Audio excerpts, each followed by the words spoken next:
Gadis ini setiap hari hanya menjemput satu penumpang saja. Namun tetap saja dia menghasilkan miliaran karena semua orang yang dia antar adalah buronan kriminal. Tapi pada hari itu, ketika seorang pelanggan naik ke mobilnya, ia terkejut karena ternyata yang mengemudi adalah seorang gadis. Dia tidak mengerti apakah dia datang untuk menyelamatkan nyawanya atau justru membahayakannya. Dia langsung memarahi anak buahnya yang melakukan pemesanan. Dia sama sekali tidak percaya pada gadis itu. Tapi apa boleh buat, musuh sudah terlalu dekat. Jadi, tidak ada pilihan lain. Dengan terpaksa, dia harus mempercayai gadis itu. Begitu semua orang masuk ke dalam mobil, mereka melihat musuh sudah sangat dekat. Namun bagi Susan, situasi seperti ini adalah hal biasa. Ya, kalau dia tertangkap, dia harus membayar denda penuh. Itulah sebabnya dikatakan bahwa nasihat harus didengar tepat waktu. Melihat kemampuan mengemudi Susan yang luar biasa, pria itu pun berkata, luar biasa. Namun saat mereka pikir pengejaran sudah berakhir, mobil-mobil musuh justru mulai mengejar lagi. Musuh terus-menerus mengancam. Hentikan mobilnya.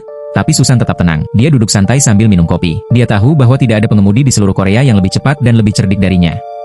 Lalu di sebuah tikungan tajam, dia membelokkan mobil ke sebuah gang. Semua orang mengira pengejaran telah berakhir. Tapi begitu mobil berbelok, musuh sudah berdiri di depan mereka. Susan segera menginjak rem dan dengan sangat cerdik melewati mereka dari jarak dekat. Karena pengejaran tidak kunjung berhenti, dia membelokkan mobil ke daerah yang ramai. Sekarang dia mencoba mengelabui mereka.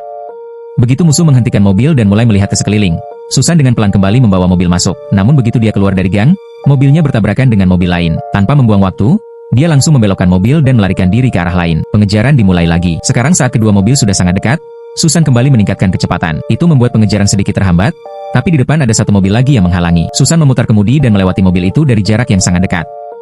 Untuk benar-benar mengakhiri pengejaran, dia membelokkan mobil ke sebuah gang sempit di mana ada pekerjaan konstruksi, dan mobil musuh terjebak di sana. Saat semua orang mengira semuanya sudah aman, satu mobil lagi muncul di depan.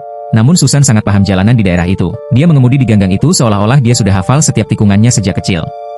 Ketika pengejaran tidak juga berhenti, dia memutuskan untuk pergi ke tempat yang tidak mungkin dijangkau oleh musuh. Lalu dia membelokkan mobil ke sebuah gang yang sangat sempit. Begitu mobil musuh masuk ke sana, mereka menabrak dan terjebak. Kini hanya tersisa satu mobil lagi yang harus dikalahkan dengan cara apapun.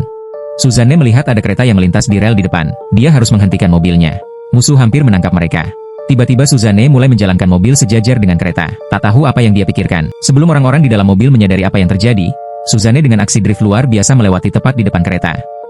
Melihat itu, musuh terkejut dan Suzanne berhasil melarikan diri bersama para pelanggannya. Melihat kemampuan mengemudi Suzanne yang luar biasa, pelanggan itu sangat senang dan memberinya hadiah besar sebagai ucapan terima kasih.